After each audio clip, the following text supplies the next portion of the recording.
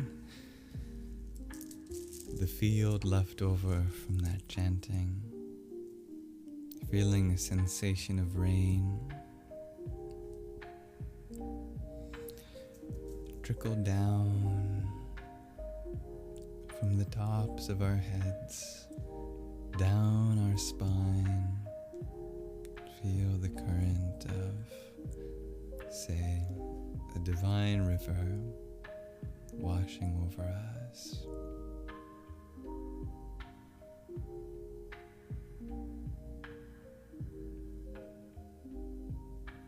Nourishing our roots, hydrating our soil so that we may flower, blossom, and fruit in abundance.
Thank you for meditating with us. That concludes our little meditation session tonight. And now we've come to the end of our live stream. Hello to everyone that joined while we were meditating, and of course goodbye to everyone.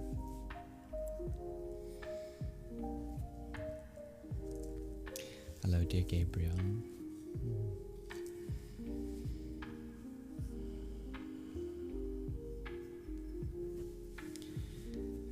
Thank you, Sun and Soul, for your quartet of roses.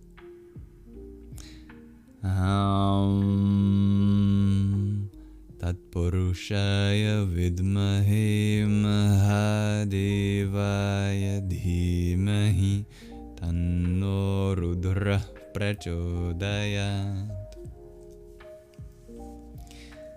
I'm glad you find that beautiful, dear Miananda. Good night, dear Diasabal. Of course, dear Jay. May you all be blessed. I echo that, dear Celine. Of course, dear Infinite Sunrise. Good night, dear Melly. Thank you, everyone. Thank you to my lovely moderators who help keep the peace. Thank you to everyone who helps keep me humble so that I might be a more inclusive host for you next time. May this live stream be an offering to you. Asato ma sadgamaya tamaso ma jyotirgamaya mrityor ma mritangamaya. Shanti shanti shanti. That means lead us from the unreal to the real, from darkness to the light, from death to deathlessness. May there be peace in us, may there be peace in our environment, and may there be peace in the forces that act on us. And Dearest G shares that may abundance of rainfall magic wash over you all. Did you want to use your voice for that? I don't know. What did I just say?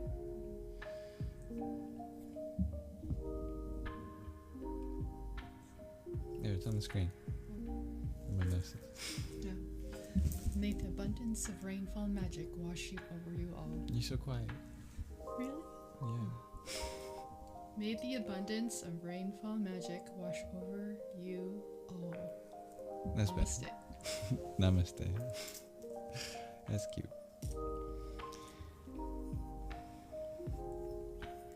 All right. May you all have a wonderful rest of your present moment.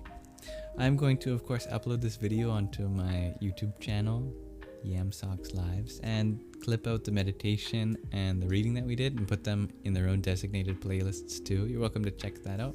And everything else that's linked in the link tree in my bio, currently shakta.ca. And you're also welcome to join the Telegram group if you want to, be a part of this community, even if I'm not live. All right, take care, everyone. I'm going to go take care of my body. I hope you too as well.